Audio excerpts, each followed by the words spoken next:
Since keeping track of data and queries is all about asking good questions and getting answers to your questions, one of the things that almost any instructor would want to ask about students when they're looking at a group of students and their GPAs is, who are my best students, or who are students who are at risk, who are not doing as well. So I have copied my students with GPA query, and this is just students with GPA now, but I'm going to go to design view and I'm going to turn this into a top values query. What that means is that I'm putting on a sort on the thing that I'm interested in sorting, and since I'm interested in their GPA, I'm going to go to the sort and say I want to see my best students. That means the highest GPA to the lowest would be the right sort. And this value here, or this area here, is about the top values. So it's called the top values box. You can see when I hover over it that that is what pops up. And what you want to do is you want to say in the return box how many students you want to see, or how many records you want to see, or you want to see a percentage. So they offer you 5 records, 25 records, or 100. 5% or 25%. Now, if I just chose 5%, I could say, show me the best 5%.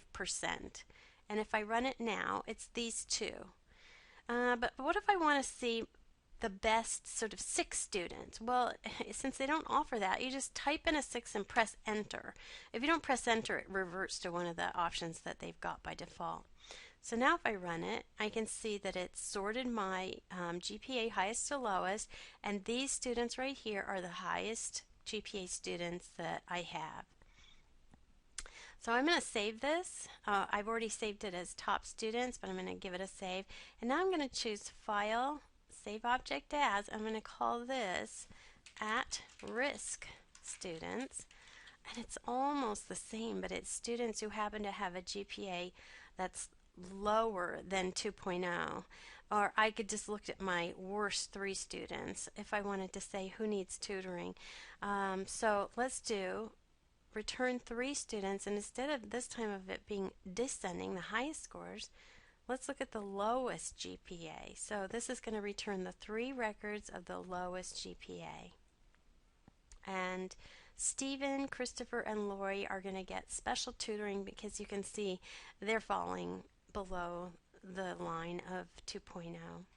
Now, I could have a data set that didn't have any students falling below, but maybe that's the whole point of a top values, is that if you do top values, then you're still going to see the lowest scoring students, but if you just say show me any students below 2.0, you're going to see only, well, in this case you'd see these 3 people at least, but you might see more, and you might see nobody if the data was different. Okay, so that's how top values works. You think about the thing that you want to see the highest and lowest of. In this case it was GPA. You turn on that sorting in the direction that it's going to help you, and you tell how many records to return or a percentage of records to return.